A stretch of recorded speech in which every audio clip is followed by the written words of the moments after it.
My husband is trying to tell me somebody else is next. Nope. His story is next. Here you go, husband. Okay.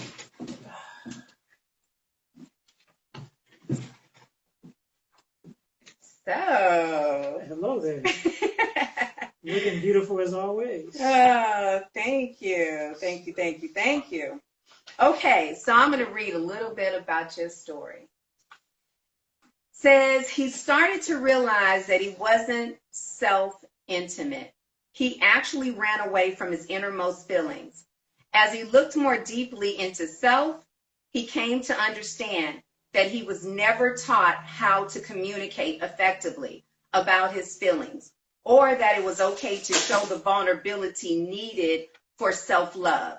He thought about how he grew up in the neighborhood where there was little trust. No men cried, and they didn't talk about their feelings.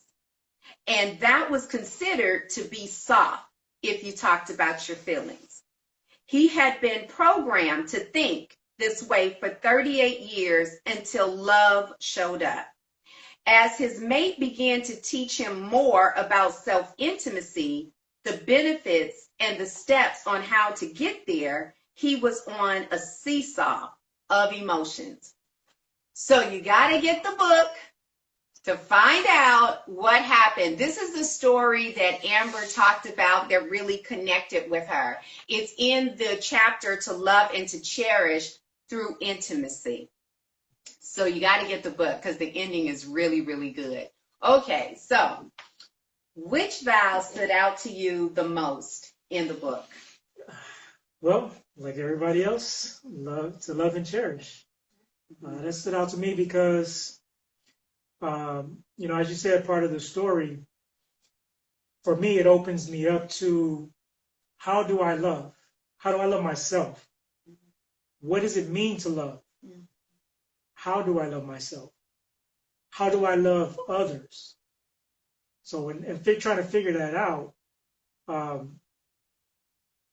it's been a good journey because you got people that you have that's in your life that show you different things and you pick up on those things, but that may not be your true self. So we have to look into ourselves to really figure out, how am I going to love myself? What does it mean to love myself? How am I going to love someone else? How is that going to then translate into being able to cherish someone else? Because if I don't be able to learn how to figure out what I connect to, how am I going to be able to open up and figure out what somebody else is showing me that I can connect to them as well? So this journey has been a long one, and you continue to grow.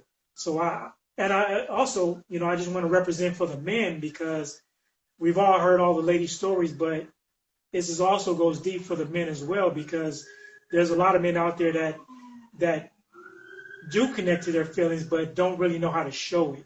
So we have to be able to be willing to connect to how we feel about ourselves. So I just want to thank you. The book is awesome.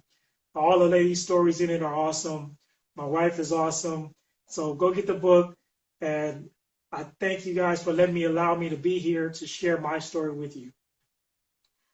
So anybody that knows Jay right now that's on the live, I know you guys are shocked again because Jay does not talk this much.